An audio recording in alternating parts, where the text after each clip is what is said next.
As-tu déjà entendu parler des carnets de culture, des carnets créatifs ou encore des carnets de voyage? Mais au fond, c'est quoi? Est-ce qu'il faut forcément choisir un type de contenu par carnet? Et surtout, comment s'en servir pour apprendre, s'exprimer et garder une trace de ce qui nous inspire? Dans cette vidéo, je vais te montrer les différents carnets, à quoi ils servent et comment ils peuvent t'aider à apprendre. Et à la fin, tu verras pourquoi finalement tout ça n'est peut-être qu'un seul et même carnet. Mais on t'a jamais dit que tu pouvais apprendre en dessinant? Eh bien ici, c'est exactement ce qu'on fait. Mind map, carnet, créativité. Abonne-toi, active la cloche, n'oublie pas le pouce bleu, ça fait toujours plaisir. Merci. Je vais te présenter les différents carnets. Donc commençons par le carnet de culture.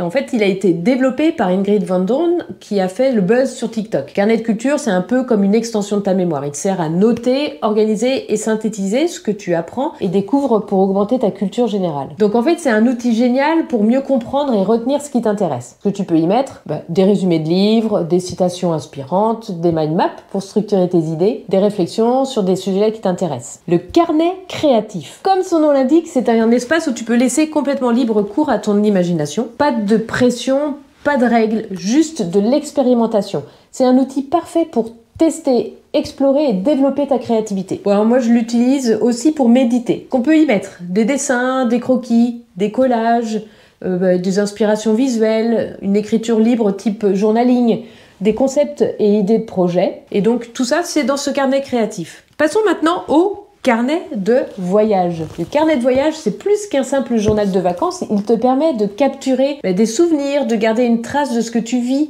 et découvres en voyage, et de créer un récit tout à fait personnel de tes aventures. Ce que tu peux y mettre, des croquis et dessins de lieux, des notes et anecdotes sur le voyage, des tickets, des stickers et des souvenirs collés, des observations sur une culture étrangère. Donc tu vas me dire, ok Sophie, mais pourquoi tenir un carnet? En fait, les bénéfices concrets sont vraiment multiples. L'apprentissage peut être un jeu, un art, une aventure, et moi je veux te le prouver. Donc pour mieux apprendre, quand tu écris et dessines une info, ton cerveau retient mieux. Tu crées une encre mentale. Je t'en parlerai dans d'autres vidéos. Stimuler ta créativité, alors c'est faire émerger des nouvelles idées, découvrir d'autres façons de dessiner par exemple. Un espace libre pour tester, pour expérimenter. Carnet devient un trésor de souvenirs. Quand je vais à une conférence, j'utilise mon carnet pour prendre des notes sous forme de carnet de voyage. Je me balade dans les conférences. Et quand je suis en voyage, je mets mes croquis et des impressions du moment, des mind maps pour comprendre la culture locale. Et quand je suis un cours, je mind map et je sketch note des idées principales. Et parfois, j'ai juste envie d'écrire et de dessiner librement. Tous ces carnets n'ont pas de frontières, ils s'entrelacent. Et si finalement tous ces carnets n'étaient qu'un seul et même carnet? Un carnet qui évolue avec toi, qui s'adapte à ce que tu veux y mettre, sans règle ni case. Un carnet vivant! Pourquoi c'est un carnet vivant? Parce qu'il change en fonction de tes besoins. Parce que chaque page est unique et te reflète. Parce qu'il est à la fois un outil d'apprentissage, de création, de mémoire. Pour moi, ces carnets sont vivants car tout dépend de ce que j'ai besoin de noter dedans, de l'endroit où je me trouve et de ce que je veux en retirer. C'est cet équilibre entre apprentissage et créativité, exploration, qui rend ce carnet vivant. Voici un récap express. Que ce soit un carnet de culture, un carnet créatif ou un carnet de voyage. Peu importe le nom qu'on lui donne, ce qui compte, c'est que c'est ton espace à toi d'expression, d'apprentissage et de créativité. Un carnet vivant qui grandit avec toi. Si tu souhaites que j'aborde des sujets précis, laisse un commentaire sous la vidéo. Je serai ravie d'y répondre. Pour aller plus loin et savoir comment faire et te lancer dans le carnet vivant, clique sur le lien dans la description. Et j'ai une annonce à te faire. Si tu ne sais pas comment structurer tes pages, pas de panique!